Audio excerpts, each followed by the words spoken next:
breaks my heart so much knowing that I'm making this video when I can never see your face anymore. This lady was my friend, was my mother, was my sister. She was my doctor. She took care of me like I was her baby, you know.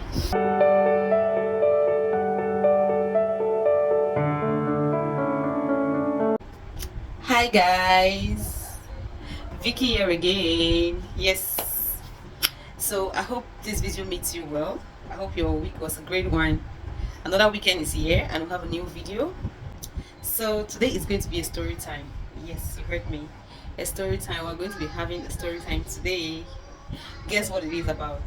Anyway, I'm sure you saw the caption already on the video.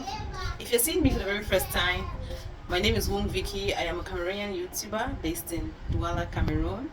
This is the 4th week that we have been in this space. So, like I said, today is a story time, and I'll be talking about my 8 years journey in Douala. Yes, I stay in Douala, Cameroon. For those who don't know, Douala is the economic capital of Cameroon, and I've been living in Douala for the past 8 years. Yes, for the past 8 years. I have this right here, just in case I get emotional in this video. You just bear with me. So I've been in Douala for the past 8 years and 3 months. I came to Douala in the month of March 2016.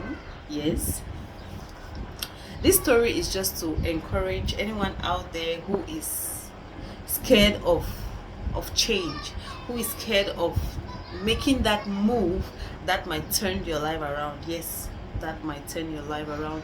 You should not be scared of taking that risk or going on that journey of relocation because you are not sure of how it's going to turn out. Yes, you shouldn't be scared. So I would really like to share this story with you. I pray that it touches somebody and it encourages somebody to be able to do that one thing that I've always wanted to do. Yes, when I came to Douala in the month of March 2016, I used to live in Mabanda with my best friend's mom. So I stayed in the house for about 2 to 3 months, and for some reasons I left the house. And when I left that house, I was still in the same Mabanda.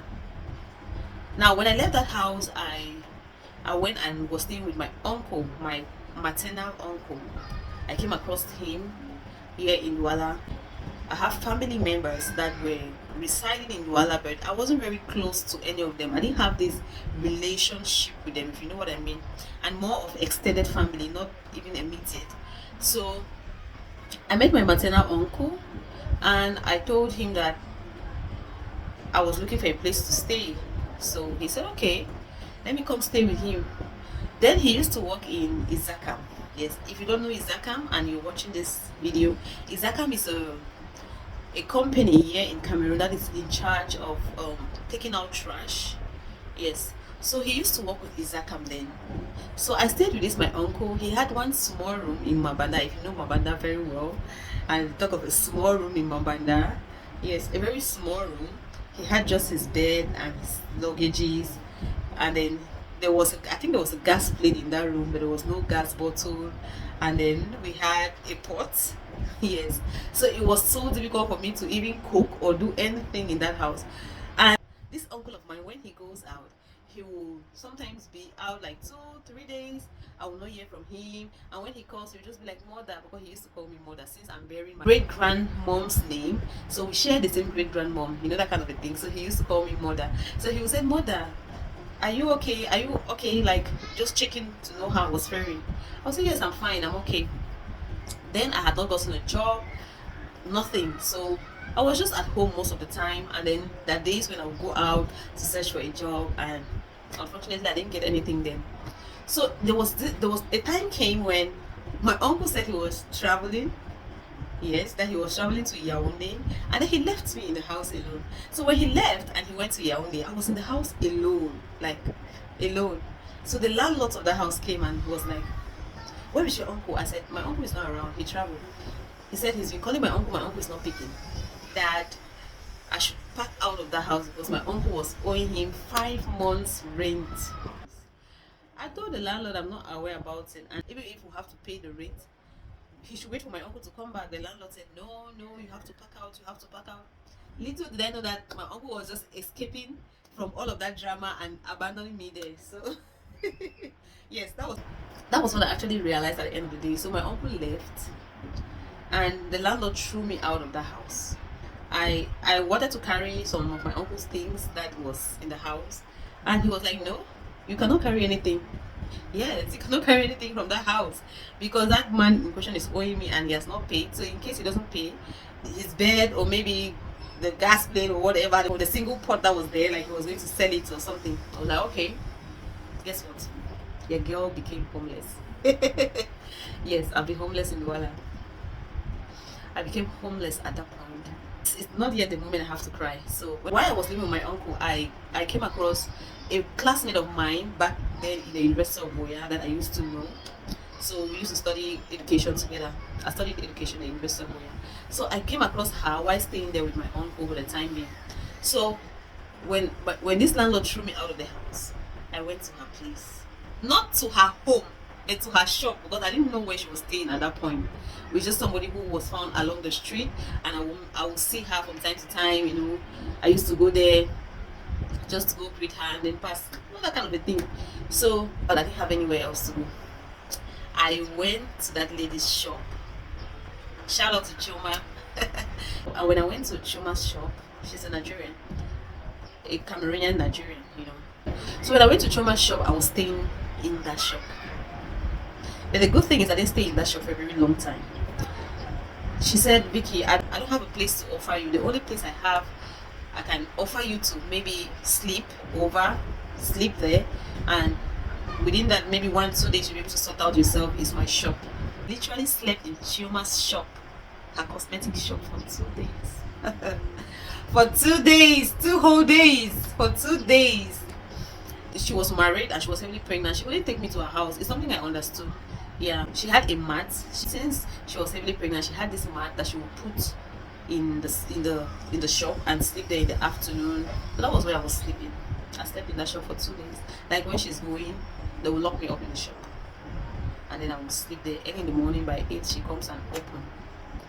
Yeah. So while in that shop, the second day, I think the second or the third day, because I spent the 2 nights there, I came across another classmate. Oh, shout out to Eunice. You baby. I love you, baby girl. I came across Eunice. She was also another classmate from the University of Boya. We studied education also together. She used to live in Mawanda, so I came across her. Where this Chioma of a girl used to sell cosmetics. Like she used to do nails, she used to do hair, you know, a little bit of this and that there. So this other lady, Eunice, that I met, she came one day, I think it was to do her nails or so, and we were just discussing. Then I explained my situation to her. In the course of us discussing as old-time classmates, she was like, I have a little room down there that I just rented. Yeah, she said she has a little space. If I don't mind, I can come and let's share together. And I think she was paying the house 25,000 francs. And she said we could share the rent because she too, she had just moved to Douala and gotten that accommodation, but she didn't have a job then. She was still someone who was struggling to put her life together, life after graduation. That's Cameroon for us. So I went, took my things, went and I started staying with Eunice. God bless her. Okay, I stayed with Eunice. We're sharing the rent. Like Eunice just had her mattress on the ground and also her luggages. Yeah, it was a single room and a toilet inside. So I stayed there with Eunice. Believe me, it was not easy. Eunice, if you're watching this video, drop a comment in the comment section. Yeah, it's funny how we can talk about this today and laugh about it, but it was not easy. There were days when we didn't have nothing to eat. 2 jobless graduates. Every single day we go out from one shop to another. From one, if you know Bonaberi very well, you know that a lot of factories or industries that is into manufacturing in Bonaberi. We will go from one company to the other, even to do maybe just a cleaning job whatever we will find. But we're not lucky. Eunice and I drank tea. Like if we're able to have 500 francs, now I sure chop that. Yeah, we'll just go for cafeteria, we'll make our cup tea 150, we'll buy our bread 100. And 250 that the day was set. They will get 500 means that we will reach very badly. Yes, the day already set for me. So we stayed together for some time, stayed together, and then I was like, why do we keep struggling to get something and nothing is showing up? I was like, you know what? Let's just wait till September. We studied education in school. We are trained teachers, despite the fact that we didn't go to ENS. Whatever they're doing in ENS, University of Boya, as a student who is studying education, you go through all of those training. If you know what I'm saying, drop a comment in the comment section. So we went through basically the training of being a teacher. Like we could teach. So I was like, when we're doing our university days, we taught. We went for internships. We taught our second year, our final year. I said we are teachers. I said, so I would suggest for us to be walking up and down every day searching for a job. Whatever we are getting now should be something temporal. Then maybe when September is approaching, maybe by August or July, late July, we can start depositing in schools to teach. So like that's a great idea. I said, okay, let's just. So during that period, we were just looking for something temporal because our mind, our goal was to start our teaching career. Yes, you had to be our teaching career. So Eunice and I, she, God bless her kid sister. Her kid sister sent her some money from Europe, and she started buying things and selling, like going to my sister and trash, she'll buy things and sell. This is not Eunice's story, it's my story, but she's part of it. So I, on my part, what I did, I finally got a place where there was this guy in Mabanda who was frying beignet and haricot, pop-off and things. What we call in Cameroon beignet haricot. He was frying pop-off and beans and was selling by the roadside. So it was a Bamon guy. And when I met this guy, I'm looking for a job. He said he doesn't really need any worker, but if I insist, then I was like, I really need a job. I really need a job. He said he doesn't need any worker. His place is not big. He can manage his customers. I was like, no. Even if it's just to wash the plate, even if it's just to do anything, I will do it. He said, okay, you are going to be helping me to serve my customers and making sure that the plates are clean. It wasn't a very. It was a Achombo house. Like Cameroonians here will relate. Like an Achombo house. That was where I was. When it's not a restaurant, when you hear pop-off and beans, nothing is a restaurant. I just had a little achomo by the roadside. So I was there. Believe me, you don't want to know how much this guy offered to pay me per month. He said he was going to pay me 5,000 francs per month. I was like, what? 5,000 francs? Worked in that place, and believe me, that 5,000 francs that he promised to pay, to get that 5,000 francs at the end of the month sometime. It was not easy. I think I was there for about 3 months or so. Yes, then I left. So when it was approaching September, when it was approaching I think August, we began depositing our documents in different primary schools to teach. Now I didn't know Douala so well, and so I deposited in some schools in Bonaberry, and I didn't know any school in town. Like here in town in Douala, I didn't know any school in town. Shout out to my girl, my friend, Photo Irene Eche. Thank you, baby girl. I love you so much. This friend of mine, right? I'm forever grateful to people like this because I cannot tell my story without them being in it.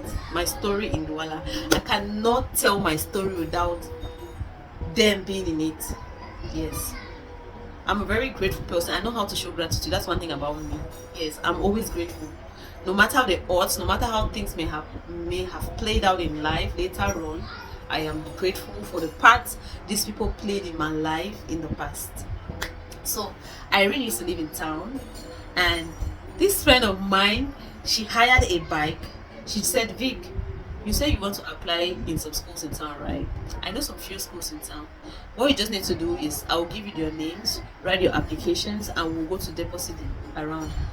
So early that morning, I left. She took 2 days off just to help me deposit my documents and show me around schools in Douala. I left early that morning, went to their house in Yala, and she hired a bike. With Douala, you know you just know how you should know how to mount bikes, because if you don't know how to mount bikes in Douala, my baby girl, my dear people, you'll be stopped in traffic forever and you might not get to your destination on time and do what you have to do. So she hired a bike. We went to about 7 different schools that she knew. And September was approaching, like August was ending and school was starting on the 3rd of September. I had still not gotten the school. No school had called me to say, we saw your document, can you come for interview? No school called me. I remember that day. It was I think in August 24th or 25th of August, something like that.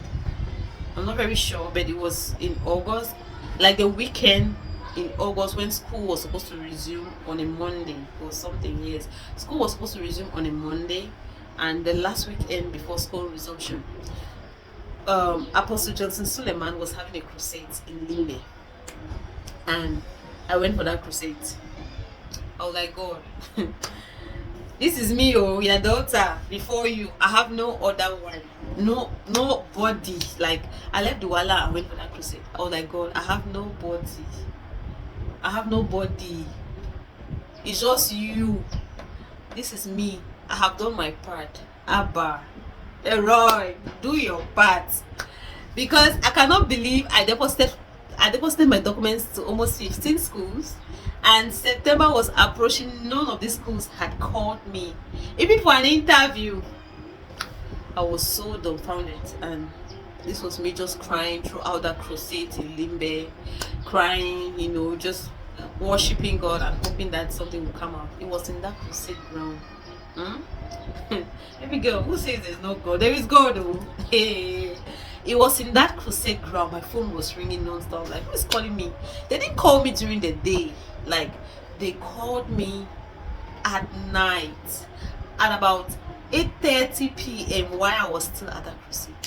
They called me, and when my phone kept ringing, I was like, who is calling me? Who's calling me? I rejected the call. The call was persistent. I said, okay, let me go by the side and pick. When I went by the side, I went to a corner to answer this call. Lo and behold, the woman was like, is this one Vicky? I said, yes. You deposited your documents in so and so school. Can you resume work tomorrow? I was like, ma, tomorrow is Sunday. He said, yes, tomorrow is Sunday and school starts on Monday. You need to come and prepare your class. La la la la la la la. Be in school tomorrow. It was Saturday night, my dear. I left Limbe that night. That question ended at about 10 p.m. I left that same night, came to Douala. I was like, they've called me for a school in town. I left, came, and Sunday, it was on a Sunday, my dear. I went to that school on a Sunday. They gave me all my materials. I was supposed to teach nursery too. They gave me all my materials, showed me my class. Most of the teachers were in school doing their decoration, drawing their charts. I went there, took my materials, arranged my class, set up everything, and I started work on Monday. That was my first school where I taught. I was so excited. I was like, glory to God. And my friend Eunice, by the way, she got a school in Bonaberry. Now, I was living in Bonaberry with her, and I've gotten a school in town. If you know what it means to cross the bridge all the way from Bonaberry to town to teach every day or to work every day, then go back, then you understand the difficulties I went through during that period. So I told Eunice that, my dear, I cannot cope anymore. I can't cope. Every day my transportation was 1,000 francs. So there are days when I will come to school, I will not be able to even have a bite of something because I wasn't sure of how I was going to go back to Bonaberry. But God made a way. I met up with a friend again here in town. Someone I used to know was like, please, I'm looking for somewhere to stay because I got this school. From his house to my school, I could just walk to school or pay 100 francs. So this friend of mine accepted. I will spare you the details, but environment was very toxic, and one fateful day I was just wandering around. That was in, I think, Carrefour Ajib. I was just wandering around. I was stressed. I was depressed. I was drained. I was like, God, I prayed to get a school. Now I've gotten a school. Why is accommodation so difficult for me? Like, and I came across my, I'll call her an angel. I'll call her an angel because she is an angel. And right now, she's even more of an angel because she's in heaven.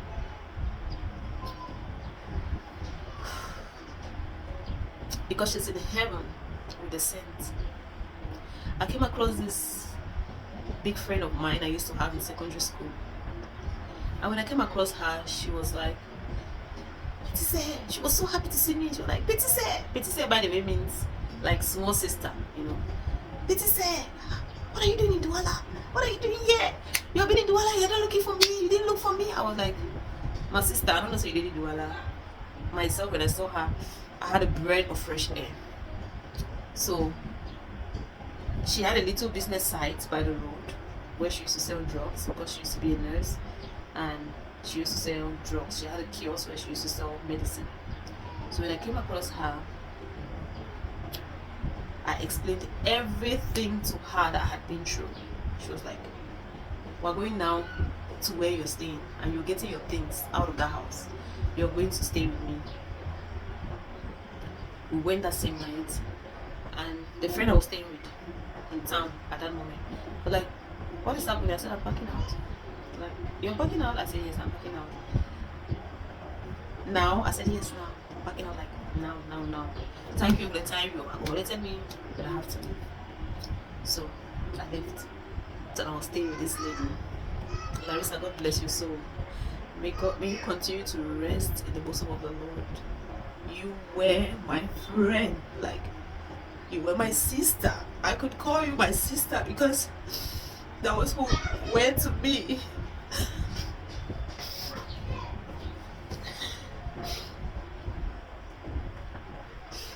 Yeah.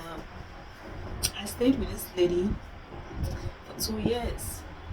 Throughout the academic year of 2017 and the academic year of 2018, I stayed with her.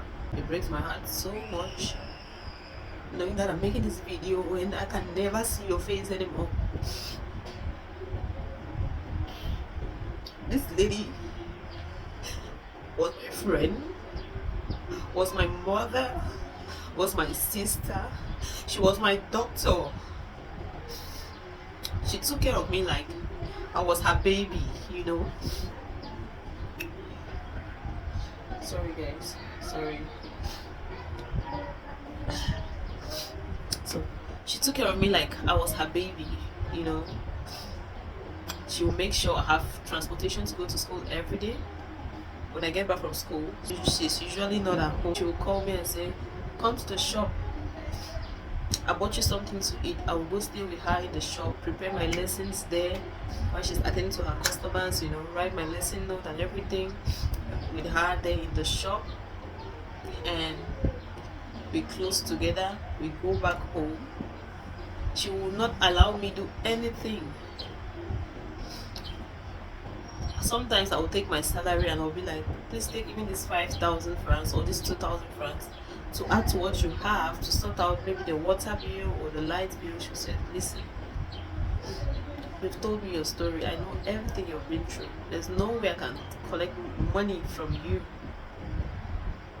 That money you have, save it. Every little resources you have, put it together.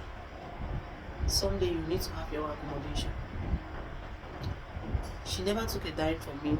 Sometimes before she gets back from work, when I don't go to the store to assist her sell or something, before she gets back from work, if I've cooked something, she'll be so angry. Why? Where did you get money to cook? Why did you come to the store to get money to cook? Who gave you money to cook? I hope you have not taken your savings and you're using it. I told you not to bother. La la la la la. Why did you not come to the shop to eat? Doja. That's her name. Doja Larissa. So I stayed with her. When the academic year ended, I was in the Njangi like the school journey. When the academic year ended, I had saved up some money, roughly almost 500,000, from doing classes, extra classes, from my salary, and I didn't have much to do with money then. So every little franc I had, I was saving it up. So I had about almost 500,000, roughly 400 and something. So she and I went to the market, bought every single thing that I needed to start up my life with, that I needed to begin the journey of staying alone in Douala. We bought my bed, we bought my gas bottle, gas plate, even the plates I use in eating, the spoons, the fork, every single thing that I needed at that moment. We got it. Hired a car, went with it to the accommodation that I got. I got a little room, an external toilet, and the room was just 20,000 francs. I was so happy. Before she leaves in the morning to go to the shop, she will pass by. It was holiday then. Yeah, the academic year of 2017 had just ended. So she will come check on me. Sometimes she will come, take me along. Then we go to the shop together. So since after I got my own accommodation here in Douala, life has only gotten better and better and better by the day. Nobody's an island. You can't do life alone. And to all of these people, I say thank you for being there in the moment in those moments when I was still trying to make my baby walks. Yeah, I'll call them my baby steps because those were the moments when I was still trying to get my grounds in Douala. To God be the glory. I've not gotten to where I want to be. I have not had all of what I want in life, but my yesterday is not my today. My today is far more better than my yesterday, and I am so grateful to God because He made all of that happen. Yes, He made all of that happen, and I can only be grateful to Him. This story is just to encourage anyone out there who is going through a difficult moment, thinking that he or she is not going to survive it. If I was able to survive it, my darling, you will be able to survive it as well. Hard times never last. They will happen. God didn't say because we are believers we will not go through difficulties. He didn't say because we are believers or we are children of God, we are not going to experience challenges. But He says that even in the deepest of fire, even in the deepest of water, when we are drowning, when we are burning, when we feel like the whole world is against us, He will be with us. He will be with us, and He has kept that promise in my life. When I look at where I am today, I've not arrived yet. But if I look at where I am today and where I used to be, it is all by the grace and glory of God. I'm dedicating this video as well to Larissa. I was hoping that a day will come whereby I'll be able to repay you for all your love, for all your kindness that you showed me in my days in my difficult days in Douala. If there's someone dear to me that I wish they were here today, it would be you. And these are our moments where we used to laugh, we cry. I remember the days when I will call you at midnight, past midnight, to tell you I'm not feeling well, and you will leave your house, go to your little pharmacy, get me drugs, and come stay with me the whole night. I really do miss you. I hope being in here you can hear me, and you know how much you are missed. May your kind and gentle soul continue to rest in peace. Amen. Okay, thank you so much for watching. Yeah, I hate to be vulnerable in front of people like this, but I couldn't help it each time. I have to recount some of the stories. You know, it keeps me in tears. So thank you for watching. I hope my story was impactful. I hope you learned one or two from it. Until next time again, I remain your girl, One Vicky. And please, before I forget, do well to subscribe so that you be a part of this journey with me. To all my subscribers, I say thank you. I love you guys so much. Hugs and kisses. Bye.